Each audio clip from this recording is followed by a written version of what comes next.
Baie dankie dat julle hier bymekaar gekom het onder die naam van ons Here Jesus Christus om te luister wat die Here vanoggend vir ons wil sê. Kom, ons gaan net vir 'n oomblik ons hoofde buig en die Here vra om dan ook hierdie diens te seën. Kom ons bid saam. Here, baie dankie vir die voorreg om U te mag ken. Vir die voorreg om die naam van Jesus Christus op ons lippe te hê, maar nie net op ons lippe nie, Here, maar in ons harte, in ons geeste kan hê, om navolgers te wees en volgelinge te wees van die man van Nasaret, Jesus Christus, die Seun van die lewende God. Here, ons bid almal vanoggend dat U by elkeen van ons sal stil staan, U wat ons elkeen ken, ons binneste, ons gedagtes, ons omstandighede, ons moeitevolle arbeid, en ons vra, Here, dat U deur U woorde vanoggend vir ons sal stig en optel en vir ons weer opnuut weer sal toerus vir hierdie week wat kom. Baie dankie dat ons die vrymoedigheid het om die evangelie van vrede te verkondig. In Jesus naam, amen. Geliefdes, ons teksvers kom vanmôre uit Matteus 27 vers 3 tot 5. En daar staan die volgende geskrywe. En die Here kom na ons toe en hy sê vir ons, daarna het Judas sy verraaier, toe hy sien wat sy voordeel was, berou gekry en die 30 silwerstukke het hy teruggebring na die owerpriesters en het hy toe hierdie 30 silwerstukke het hy dan nou voor hulle neergegooi en het hy gesê, ek het 'n onskuldige verraai. Ek het 'n onskuldige verraai. Hierdie teksgedeelte wat vanoggend na ons toe kom, wat as ons dit van naderby ondersoek, bring groot verwarring by baie mense mee. Wanneer ons die naam Judas Iskariot hoor, dan is daar verskeie opinies wat na vore tree. En reg deur die eeue het baie mense probeer om te verstaan hoekom het Judas Iskariot vir Jesus verraai. Waar begin ons om ondersoek in te stel? En ek wil vir julle sê dat dit is 'n baie moeilike taak vir my gewees ook toe ek voorbereiding gedoen het vir hierdie preek vanoggend, om regtig te gaan ondersoek instel na die naam Judas Iskariot. Waar kom die naam Judas Iskariot vandaan?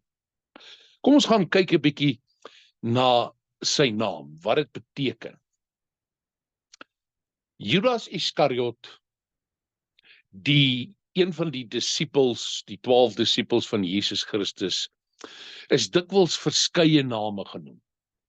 Hy is genoem die nagtelike figuur, die swart skaap van die familie, die een aan Jesus se linkerkant. Hy is genoem 'n vriend wat Jesus in die rug gesteek het. 'n verraaier onder die vaandel van vriendskap. Ja, hy word daarna verwys as 'n dolkman, of 'n skerpskutter, of 'n moordenaar. Die naam verwys heel waarskynlik vanuit die Latynse taal na die naam Sicarius, wat beteken moordenaar of skerpskutter. Maar dit beteken ook in die Grieks dat dit kom van die woord hy wat aanbidder is van 'n sekere persoon of 'n lofpryser is van 'n sekere persoon. Dit is veel eerder nie 'n van gewees uit familieoorsprong nie. Maar hier betekenis kom vir ons na vore vanoggend. En waar kom hy vandaan? Hy behoort aan 'n groep Sekari, die man van Kerioth, 'n radikale Judeese groep, van wie sommige in die Bybel genoem is terreurgroepe. Mense wat van die Selote afkom, 'n rebelliegroep wat teen die Romeinse owerheid gerebelleer het. Hulle het behoort aan 'n familie van dolkmense. Hulle het lang dolke in hulle klere versteek en dan het hulle gewoonlik na mense opgeloop wat hulle as vyande gesien het en dan het hulle tot agter hierdie persoon beweeg en hierdie dolk versigtig uitgehaal en dan so 'n persoon om die lewe gebring deur hom in die rug te steek of haar in die rug te steek. Die naam Judas kan ook afgelei word van 'n broer of 'n familielid van Jakobus en ook van Jesus volgens Matteus 13 vers 55. Nou hierdie figuur Judas Iskariot is waarskynlik ook die identiese persoon Thaddeus of Judas in die Bybel. Weereens wil ek vir julle sê, liewe vriende, die voorbereiding van hierdie boodskap vanoggend, was dit nie 'n maklike taak nie. Omdat die Bybel baie min vir ons sê oor Judas Iskariot as 'n figuur in die Bybel.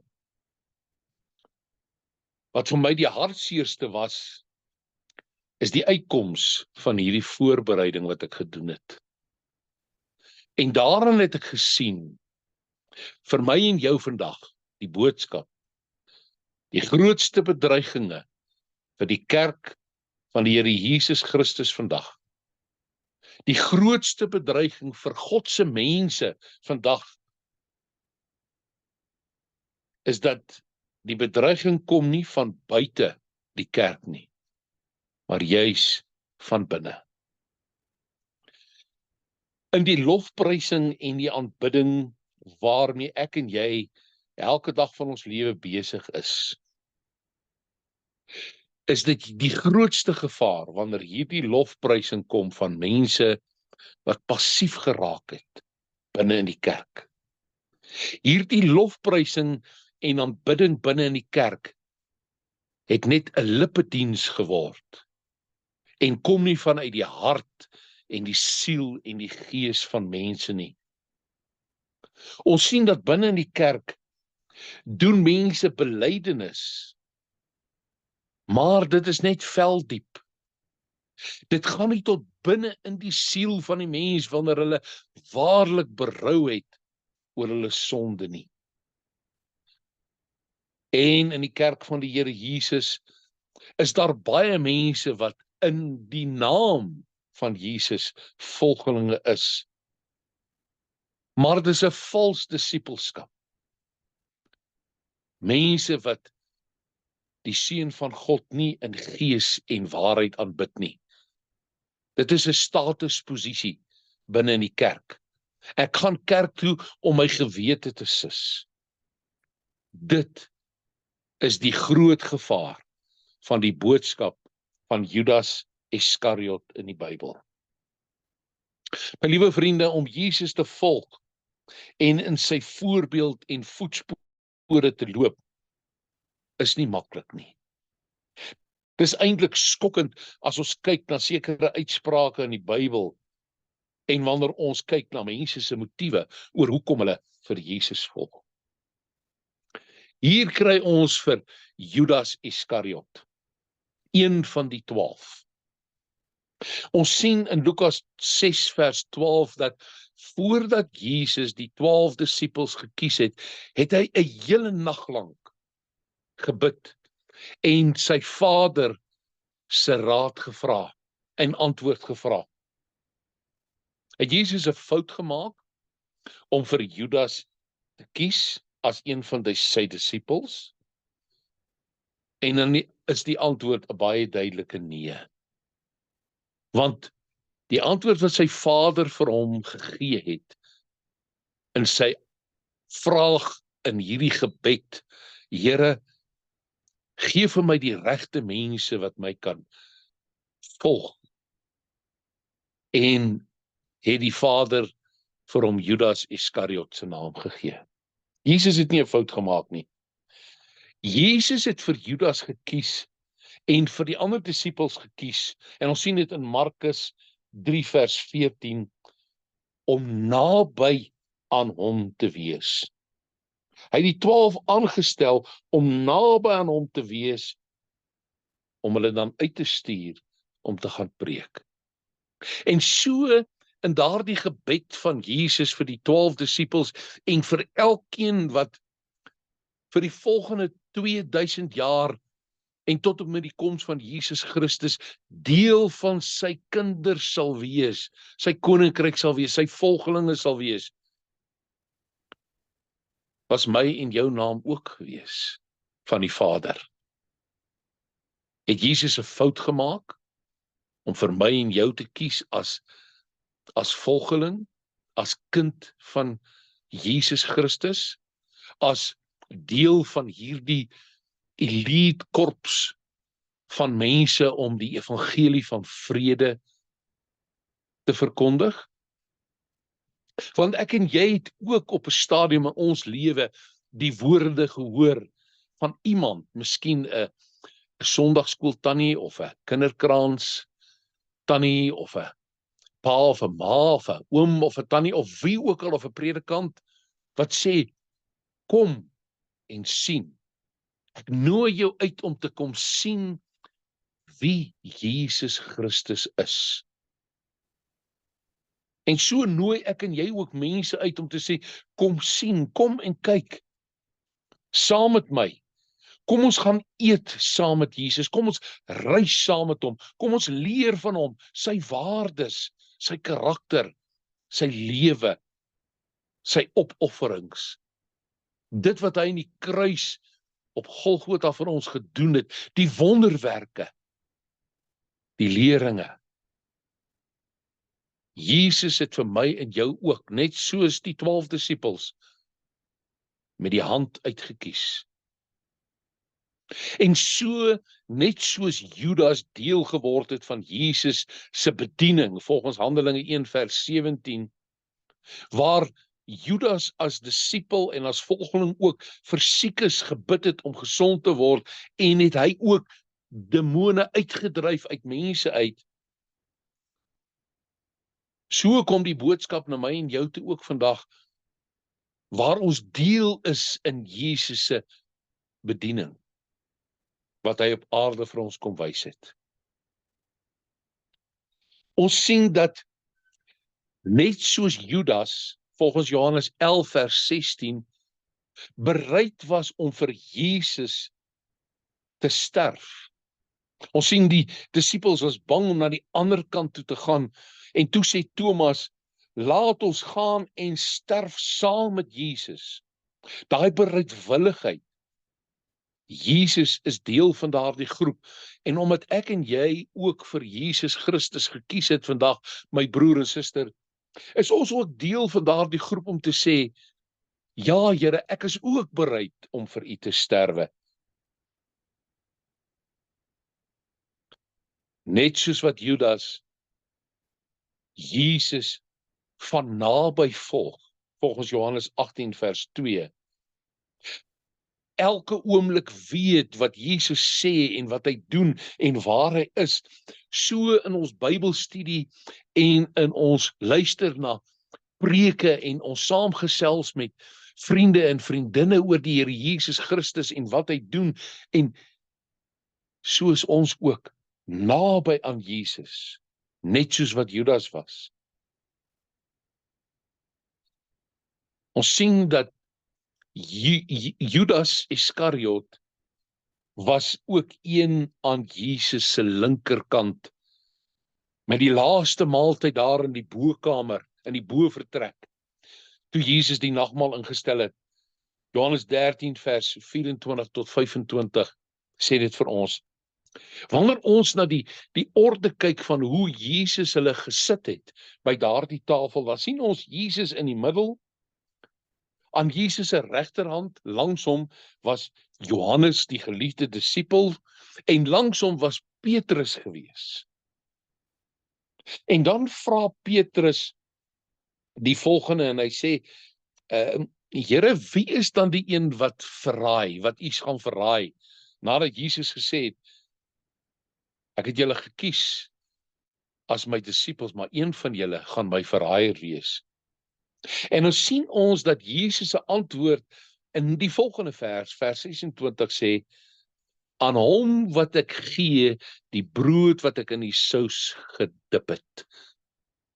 En dan gee Jesus die brood aan Judas aan sy linkerkant.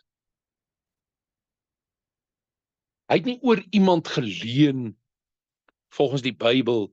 Hy het dit nie vir Johannes, die geliefde disipel, of aan Petrus gegee het nie. Maar Jesus gee dit aan die man aan sy linkerkant. Judas Iskariot. En ons sien dat Judas was ook die een wat vertrou is deur al die disipels om die beursie te dra, die geld te dra, om besig te wees met die geld wat hulle ingesamel het vir hulle bediening. Judas was die finansiële ou gewees. Al die disipels het hom gekies. En uit die geskiedenis leer ons dat al 11 ander disipels, buiten Judas Iskariot, was Galileërs gewees. Hulle het gekom van Galilea, die amper armlastiges, die agter die treinspoor mense, die mense op wie die mense in Juda neergekyk het, afgekyk het. Maar daar is een disipel wat gekom het van 'n gegoede klas, 'n elite klas van Judeërs, en dit is Judas Iskariot.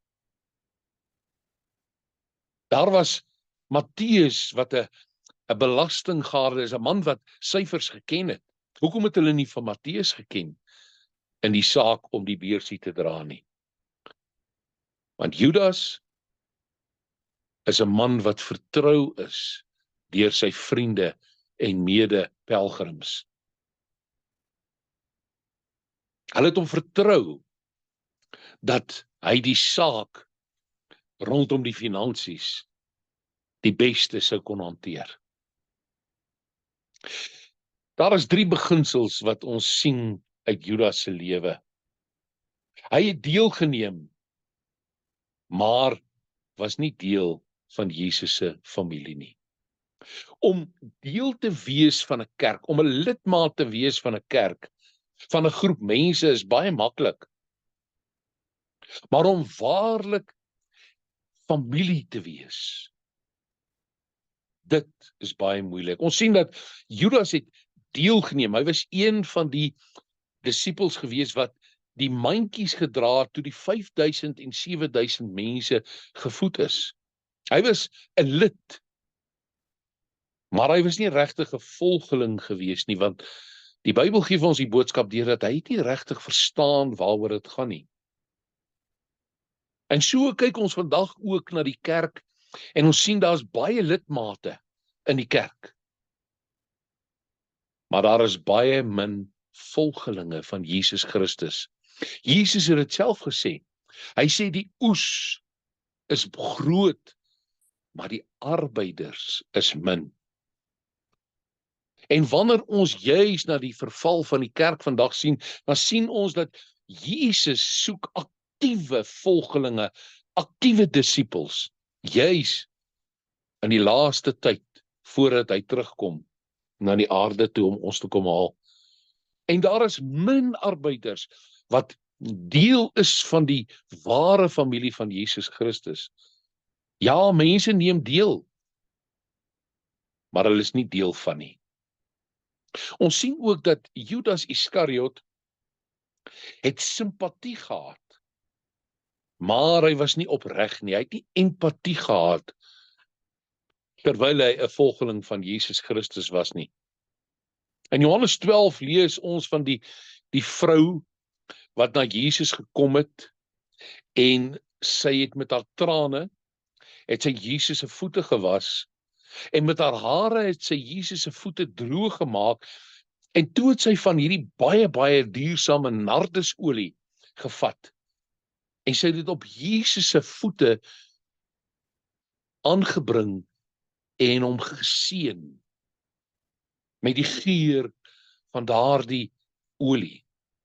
En in Johannes 12 vers 4 lees ons dat Judas was daarteen gekant gewees.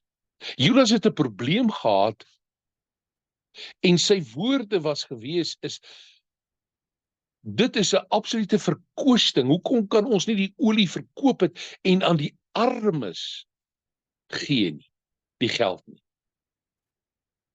Ons sien dat lofprysing versus teenkanting in die kerk is baie groot vandag.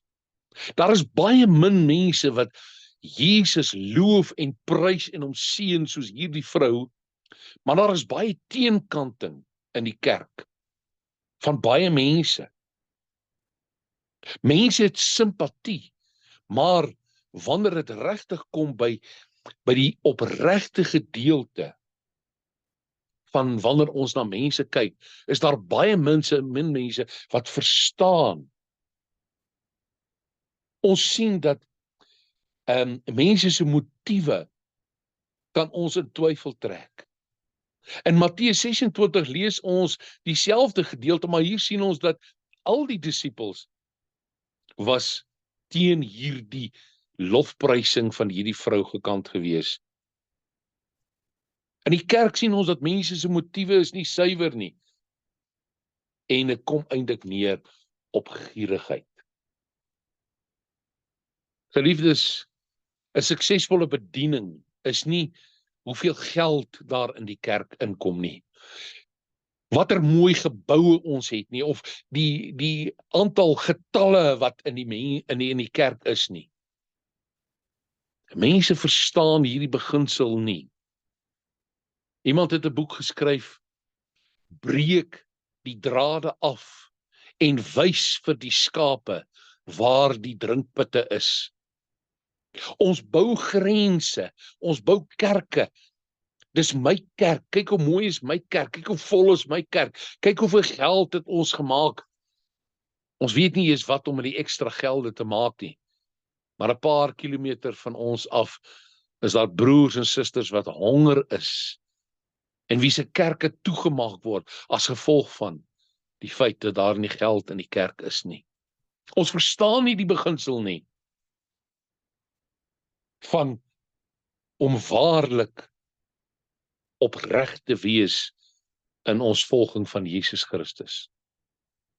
Ons sien ook dat Judas was gewas, maar hy is nie skoon nie. Toe Jesus die disippels se voete gewas het in Johannes 12, was Judas ingesluit.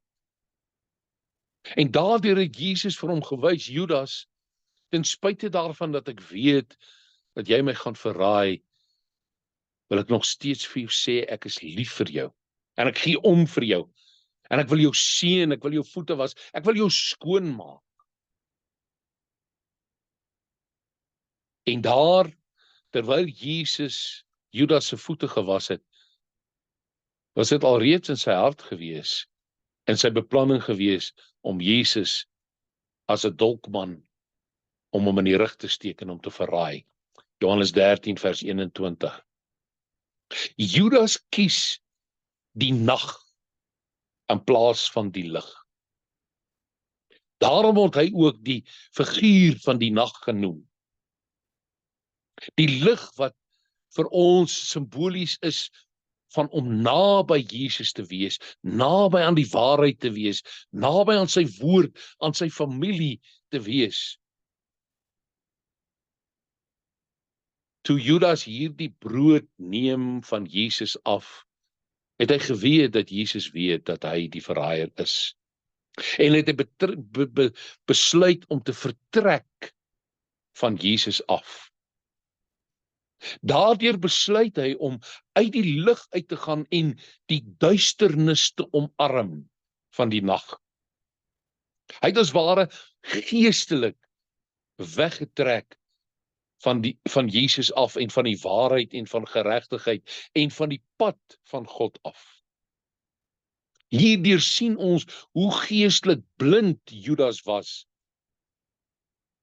en sy gebrek aan kennis en afstand van die ware kerk van Jesus Christus.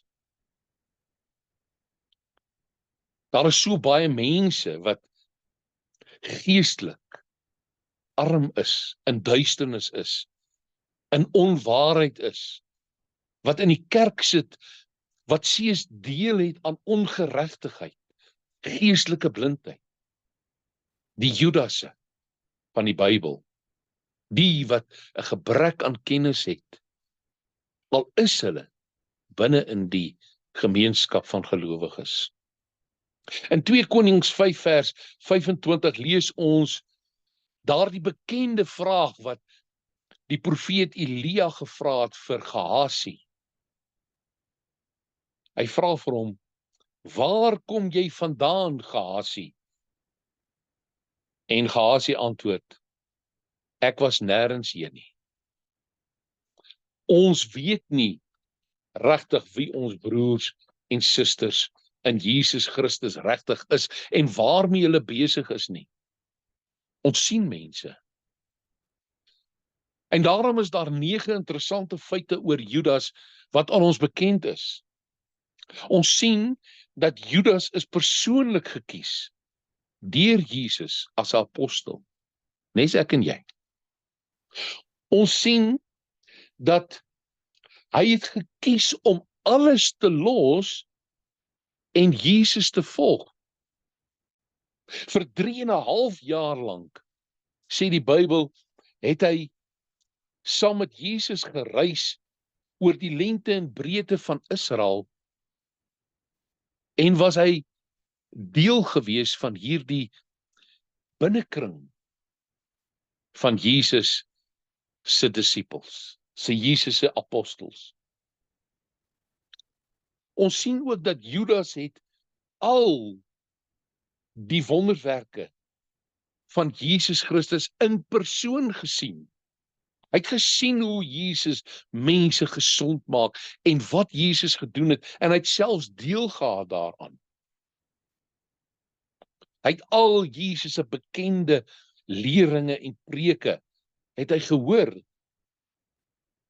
Hy het gesien hoe Jesus die mense gesond maak, die dooies opwek en die demone uitdryf. Hy het saam met Jesus Christus die evangelie aan ander gaan verkondig van hierdie man wat gekom het uit Nasaret uit, wat ons gaan red van die Romeinse juk, wat 'n nuwe koninkryk kom vestig het. En tog het hy nie verstaan waaroor dit gaan nie. Hy was een van die leiers van die disippels en van die apostoliese orde in daardie dag gewees, die binnekring. En laastens, die Bybel sê vir ons tot op die einde, net voor Jesus gekruisig sou word. Niemand het enigstens vermoed dat hy vir Jesus sou verraai nie. Hy was nog steeds die een wat almal vertrou het. Selfs toe hulle gevra het, Here, is dit ek? Is dit ek wat u gaan verraai? Ek niemand eers gedink dat dit moontlik Judas gaan wees nie. Ons vra onsself die vraag af, hoekom het Judas vir Jesus verraai? Vir geld? Vir daardie 30 sikkel silwer, wat in vandag se terme ongeveer $20, ongeveer R3.600 was? Dit was 'n groot klomp geld gewees, wat hy aanvaar het, om Jesus te verraai. Was hy ontnigter gewees? Het hy Jesus verraai omdat hy gedink het, maar Jesus is nie regtig die ou wat ek gedink het hy is nie. Hy het my eintlik in my rug gesteek. Ek het soveel vertroue geplaas op hierdie man wat ek bereid was om te volg, selfs tot in die dood. Maar nou kom ek tot die besinning dat hy is nie wie ek gedink het hy is nie.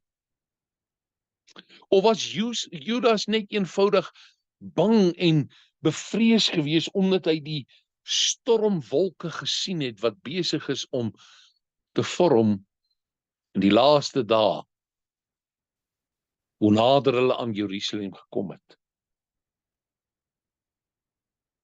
Die vraag wat ons vir onsself moet afvra, my liewe vriende, is, het God jou al teleurgestel? Soos vir Judas? Miskien dink jy by jouself, ek het gebid dat die Here my drome wat ek het, vir my sal verwesenlik en dit het nooit gebeur nie. Eintlik is dit vernietig. My huwelik is verwoes en ek het die Here hoeveel keer gevra, Here asseblief, maar die Here het nie ingetree nie. My kinders het teen my gedraai en ek bid vir my kinders en Here, hoekom beantwoord U nie my gebede nie? Hierdie kanker wat aan my vreet, Here, hierdie siekte wat ek het, hoekom maak U my nie gesond nie? Here, U is besig om my in die rug te steek. Miskien voel ons net soos Judas ook en dink, Here, waar is U? U is nie wat ek gedink het, U is nie. Die vraag wat ons moet vra is, waarvoor sal ek en jy vir Jesus verruil voor? Vir geld? Vir 'n beter werk? Miskien om jou eie bas in 'n situasie te red, waarin jy sê, maar Here, ek ken U nie. Miskien vir 'n skoolprestasie, of 'n nuwe kontrak, of miskien vir 'n miljoen rand, of miskien vir 'n ander man of vrou, of miskien vir gunste van mense. En dan moet ek myself die vraag afvra, as ek na hierdie verhaal van Judas lees, is ek nie miskien ook 'n volgende Judas nie? Here, hoekom het U hierdie gedeelte in die Bybel laat opskryf? Moet ek nie juis my eie hart ondersoek? En liewe vriende, as pastoor is ek die naaste in die posisie wat Jesus, of wat Judas homself bevind het. Iemand wat geroep is om voltyds te staan in die bediening, voltyds 'n volgeling te wees vir Jesus, en ek moet vir myself afvra, hoe lyk ek aan my buitekant, maar eerder ook, hoe lyk ek aan my binnekant? Here, is ek regtig ook opreg, of is ek ook 'n Judas? As ek my storie aan mense vertel, sonder om na my eie binnekant en my eie sondes en my eie gebreke te kyk, dan mis ek die punt. Want die boodskap van Judas Iskariot is dat niemand mag die versekering van 'n plek in die hemel sommer net goedsmoeds aanvaar nie. Die Engelse woord is to take it for granted. Ag, Jesus het my lief, ek kan maak soos ek wil, ek kan doen soos ek wil, want ek is 'n Christen.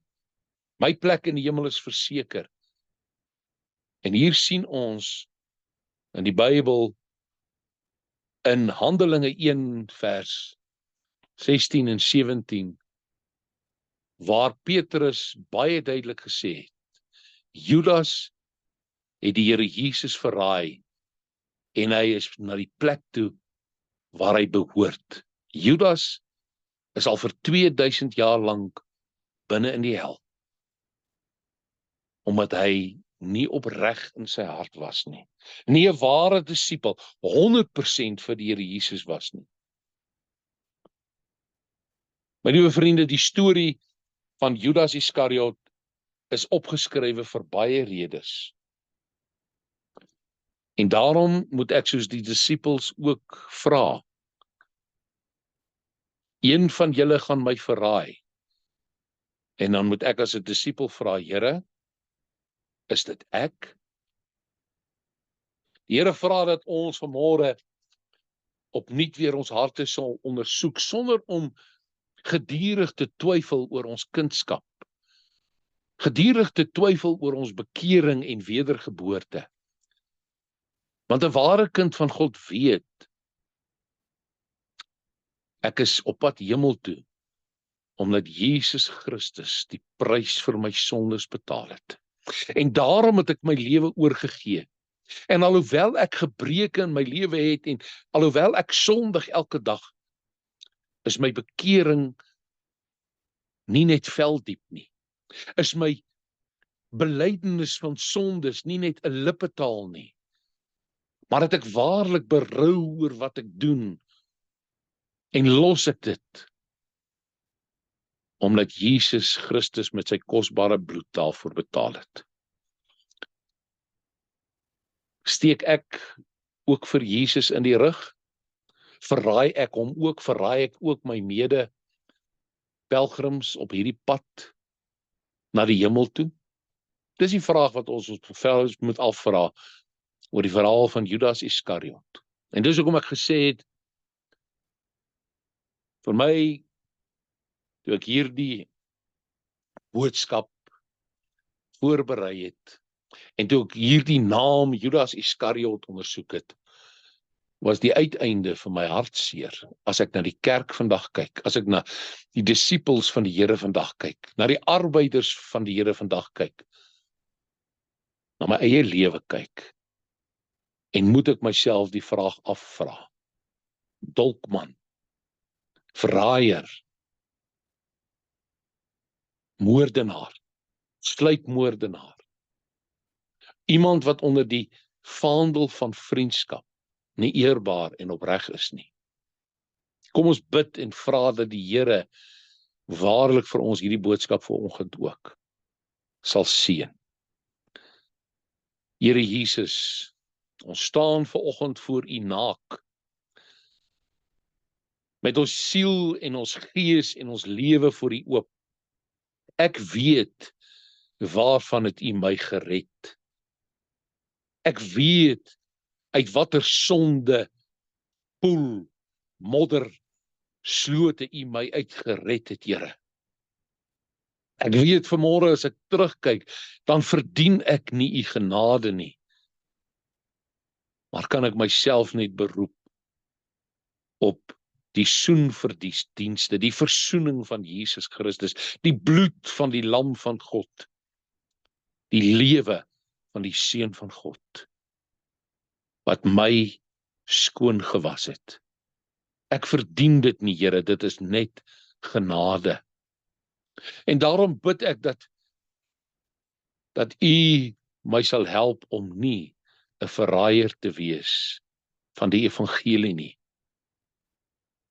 Dat ek opreg sal wees wanneer ek besig is met U woord en U mense. En dat ek introspeksie sal hou elke dag van my lewe, sonder om te twyfel, my kindskap, my redding, my verlossing. En so bid ek dit vir elkeen van my broers en susters, en mense wat luister vanoggend na hierdie boodskap. Here, is dit ek wat U gaan verraai? Is dit ek wat die dolkman, of die dolkvrou, of die dolkkind gaan wees? Help my, Here, om nie 'n verraaier te wees vir die waarheid en vir die gees wat U in ons kom voorhou nie. En dat ek tot die dag van my dood, my laaste asem, dat ek besig sal wees met die Here van die dinge, en nie sal besig wees met die dinge van die Here nie. Ek bid dit vir elkeen wat vanmôre luister, in Jesus Christus se naam. Amen. My liewe vriende, kom ons gaan 'n laaste lied sing, tot eer van die Here vanoggend.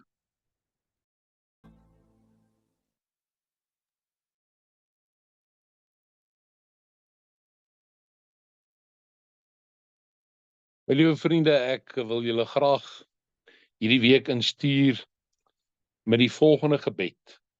Vader, maak my woorde 'n seën en nooit 'n vloek nie. Mag die Here gee dat ons hartsbegeertes vervul word en al ons planne verwesenlik word. Psalm 20 vers 5. Vrede vir julle, 'n mooi week en baie dankie in Jesus se naam.